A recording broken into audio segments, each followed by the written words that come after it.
Hello everyone, I'm Marjorie Uy of Woman in Digital, that's livingmarjourney.com, and welcome back to my channel. Today, join me in another edition of Marge Can Cook. And for today, I'm going to share with you the recipe I will be doing. It's a Mindanaoan recipe and originated from the Tausug people. It's called Tiyula Itum. And what's unique with this dish is the use of charred coconut. This is the charred coconut, a burnt coconut, and we give a distinct taste and flavor and color to the dish. And we're using beef sirloin.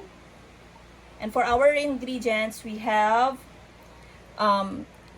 onion, ginger. This is the turmeric. We have the charred coconut, shredded and burnt. We have slice of potatoes. Of course, we have garlic. We have lemongrass and our beef. And for the flavor or taste, just add salt. Okay, so I'll begin and just stay with me and watch as I prepare Tiyula Itum. First step, we'll add some of the ingredients with the short ribs, beef short ribs. Okay. This is the charred grilled coconut.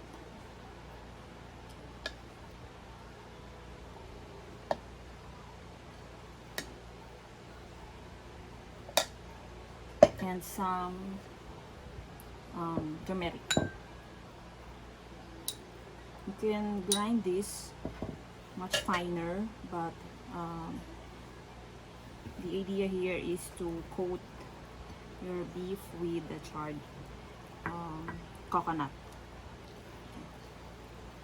Also, I just told you.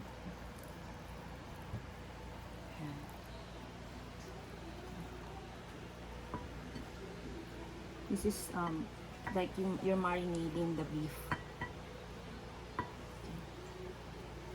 But of course, we'll proceed with the actual cooking. And add more. Make sure not to burn the coconut too much, or the flavor will become bitter. That's it.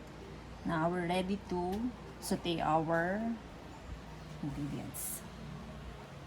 Now we'll saute the ingredients, including the main dish, which is the beef sirloin or beef short ribs. I'm using or adding some olive oil. Over this.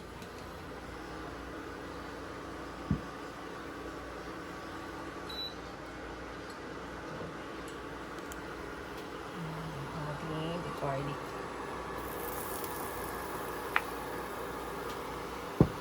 By the way, I'm using the Tough Mama induction cooker, which I bought at SM Hypermarket sometime last week. Masyado pala siyang mainit na, no? Bilis. So, you can just adjust the heat. Okay, then onions.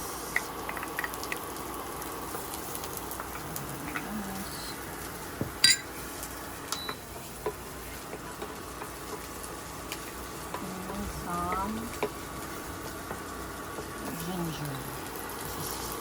This will make the dish more flavorful.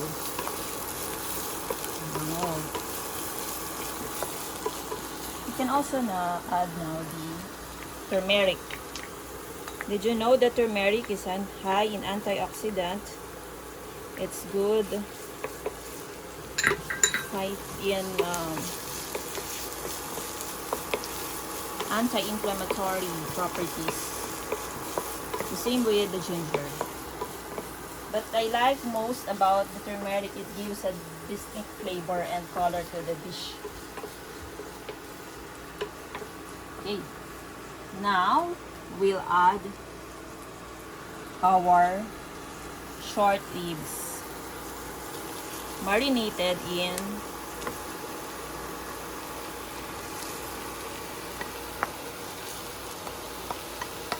charred coconut or grilled coconut.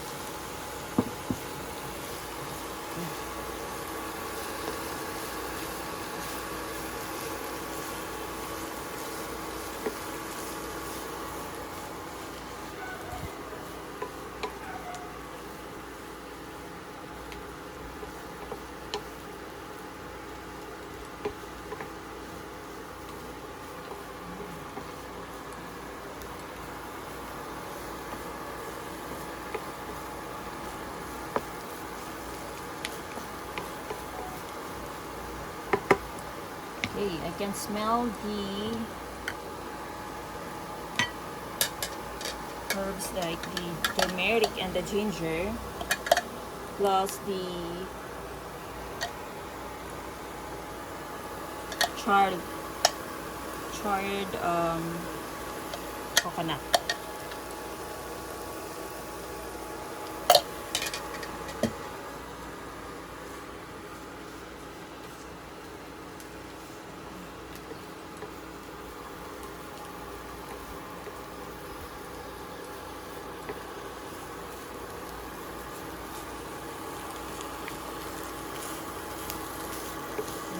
So we'll just simmer this for like 30 minutes, and then we'll add hot water to create the soup.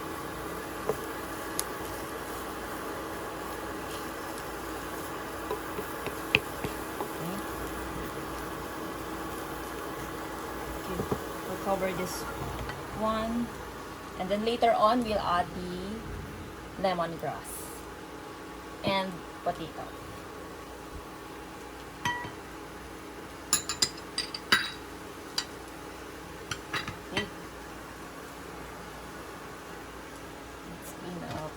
Area while waiting for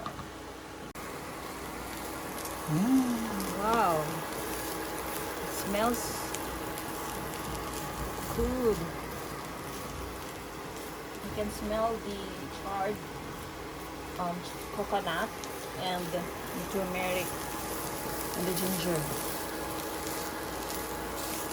It's good. Later on I'll add some hot water for the soup.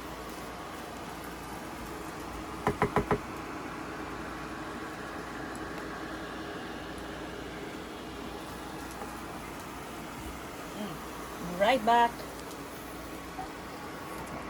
After about 20 minutes, it's time to check if we can add our water, hot water.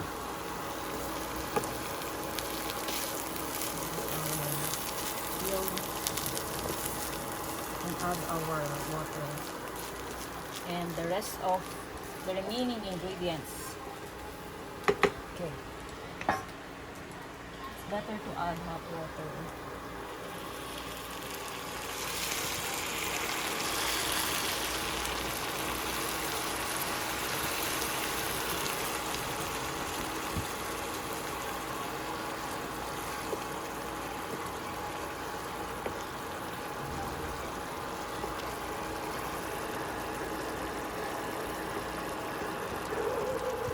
And we'll add potatoes.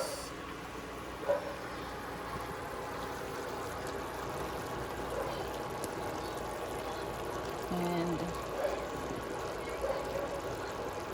this is the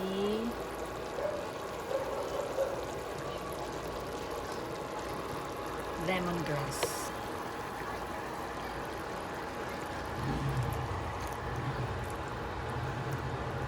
Let's let it simmer. Okay, I'll just add some salt or some salt to taste. Okay. That's it. Just cover it and let it simmer.